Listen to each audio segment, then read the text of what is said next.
this on? Is this on? Rach, is this on? Oh, I think it is. Hello. Hi. If you're normally in my class, you don't have to pay attention the next 10 seconds. But if you don't know who I am, my name is Chris Couturo. I teach the Big History Project and have for the last 7 years at a middle school in New Jersey called Stonebridge Middle School. It's in Allentown, which I don't know if you can read. It looks backwards. I used to coach football, whole 9 yards. And today I'm going to give a talk on one of my favorite things in the world, domesticated animals. Now, to you, that might not seem so exciting, but to me it is. Oh, I should point out that I'm live in my production studio due to home quarantining, and just take you on a little tour. This is my couch. That's my kid's bike. But this is where all the good stuff happens. This is where real teaching and learning takes place. There's close to it. All right, let me put you back on the watering can. All right, 5 minutes. I'm going to do my best to sum this all up as quickly as I can. 1, domesticated animals. What are they? So when human beings, a few thousand years ago, like 2010, I don't really know, look it up, figure out that if they take these wild animals and give them some food and kind of control I just got an email, control who they mate with, they can produce animals that are dependent upon them and then they can use. I'm looking down my notes, so cut me some slack. First time I've ever done this. I'm a little nervous. Okay. Now, the first one were dogs. I always tell my kids that dogs are just essentially really lazy wolves. So some wolf, 40, 60,000 years ago, Dad is a little murky on this, realized that there was a bunch of humans kind of sitting around in this hunting-gathering lifestyle, sitting by a fire, and if they hung out close to them, like, maybe they'd get some scraps. And then, who's going to do this? Well, it's the smallest, laziest wolf who can't go out and get food on its own, or maybe the other wolves bully them, and, there's no system for bullying that the wolf can protect itself. So long story short is some wolf kind of figures out if I hang out near these people, all I have to do is bark when something comes close, or help them hunt, which is kind of fun anyway, and they're going to give me some food, maybe they'll rub my belly, I don't know. And those lazy wolves who are kind of mate with other lazier wolves, and they kind of produce this strain of slower, smaller, weaker, lazier wolves. It's eventually going to become a dog. So the dog is really the only animal that non-sedentary, non-agricultural based people domesticated. I'm at 3 minutes. I'm going to go faster, I promise. I might hit over 5 minutes. I always lie. But I think that, and I'm not an expert on this, but I think that humans kind of in their collective knowledge, they kind of figured out hey, this is achievable. If we can do it at some point, we can do this with a wolf, we can do this with anything. Turns out they can't actually do it with anything, but they do it with a lot of things. So why they end up doing this? Well, as time goes on, and they're no longer hunting and they need protection because they build walls and they grow up food, they realize they can do this with other animals. And mostly what they get out of domesticated animals is food. You can kill the pig and then eat it, and that's how do we get bacon? And that's kind of tasty. Do this with cows, with pigs, with sheep. In other places, they do it with the guinea pig. Not the cute little guinea pig that's in, Susie's bedroom, or Dominique, or whoever, but some big fat guinea pig that lives in South America. Put them on a stick. They can also get animals to do some work for them. This is a huge one because a horse can pull a heck of a lot more than a couple humans can. And once we figure out how to hook up the horse and some oxen, civilizations can really do some massive, essentially plowing a lot easier. And then another one that's kind of important is some of these animals just kind of they're the original renewable resources. Chickens lay eggs every day. So you have a chicken, you always have food. Cows always make milk. Sheep grow what do they grow? Wool. I don't know, every year. That's a little bit slower, but if you have something, they're always producing something for you. They're kind of like the original stock market. You invest in it and it always produces, except for currently right now it's going down, but it'll come back, I promise. Okay, so now Where is this happening? It happens more or less everywhere. If you're in Afro-Eurasia, which is Africa, Europe, and Asia, because they're all kind of connected, there's multiple spots. It happens in Egypt. It happens in China. It happens in Southeast Asia, like modern day Vietnam and Thailand and stuff. It happens in India, in this valley regions. It's happening all over. Wherever there's a civilization, people figure it out. The Mongolians play around with horses, and they you have, where there's people and there's animals, they figure out how to domesticate them. In the New World, in North and South America, you have different animals. So you domesticate things like guinea pigs and turkeys.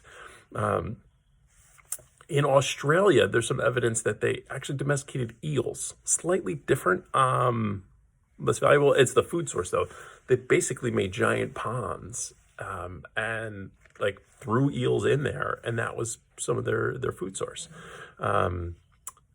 In the Pacific Islands, they ended up with the chicken, and I think that originally came from, I got another email. That came from Asia before they were separated. When does this happen? I don't know. I always kind of forget the numbers. Let's call it 10,000 years ago it starts. The dog is before that. Also, I should point out that the cat is always going to be different. The cat pretty much breaks every rule. Because cats don't bring anything to the table. Like, they more or less are useless. I don't know. Maybe they kill some mice. I guess they kind of play a symbiotic role. But the cat's not. We don't really eat the cat. We don't use fur. I mean, the cat's the cat. I mean, dogs have owners. Cats have staff. So this happens kind of all over. When did it happen? There's some evidence that some of the sheep stuff and the cow stuff and the pig stuff, like 10,000 years ago. But it kind of depends on where you are. So this is going on 10,000 years ago. And depending on where you live, it takes some time. It depends on how many people are around, where you are, what animals are around. All right, and the last part, and it's stuff that I find just kind of fascinating, is what type of animals do get domesticated. If you happen to have, sugar, I'm at 7 minutes. All right. If you're a big Jared Diamond fan, which if you're like 12, you're probably not. And in all honesty, if you're like 16, you're probably not either.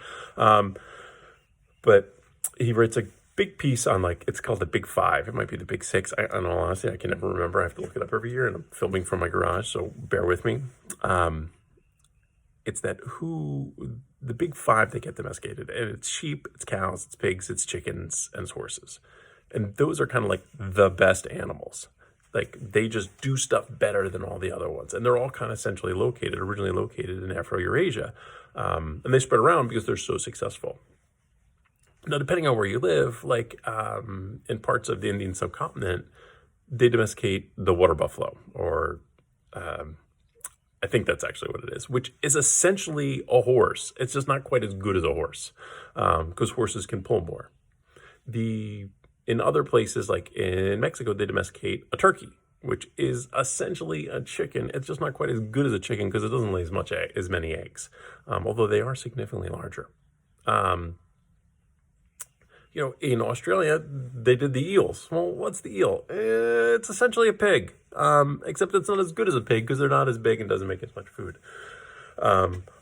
But humans more or less domesticate any animal they can that is beneficial.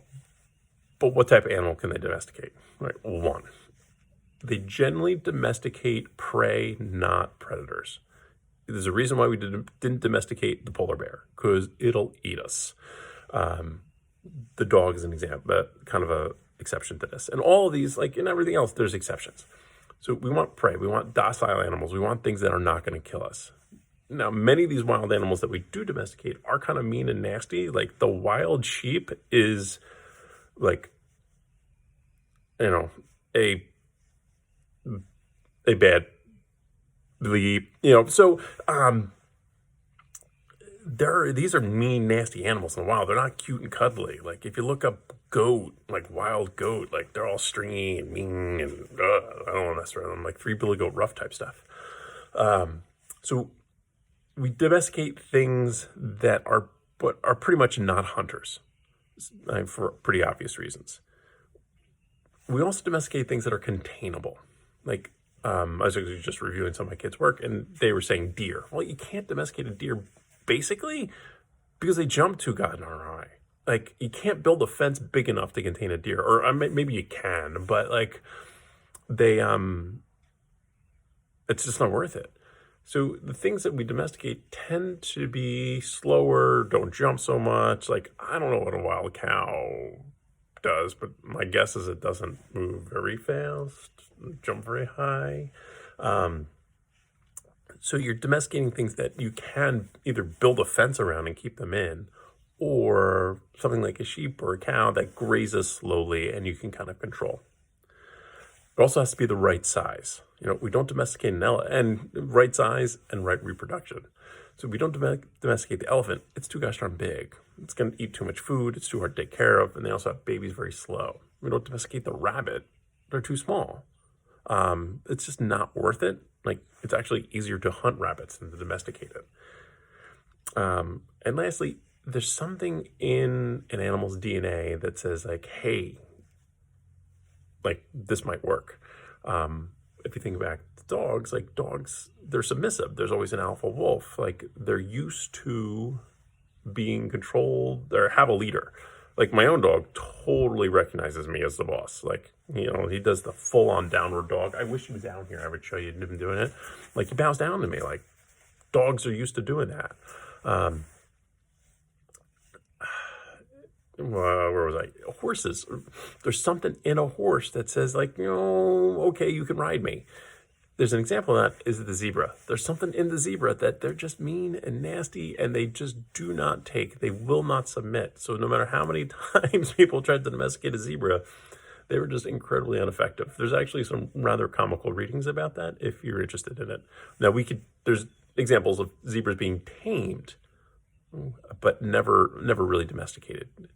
All right, so that's what I have in a nutshell. And my 5 minutes turned into 12, so I totally apologize. And I don't know, whatever. You're a kid, deal with it. Teachers always lie. Once humans, like in their collective knowledge, that we figure out the ability to domesticate animals, if it's possible, they do, because they're super useful. You get food, you get work in some cases, and you get these renewable resources. And it's pretty accurate that if humans, if there's an animal around that they can figure out how to manipulate and control, they do. And, I guess that's like Unit 7 or something. All right. Hey, I hope that helped. Be safe, be kind, wash your hands.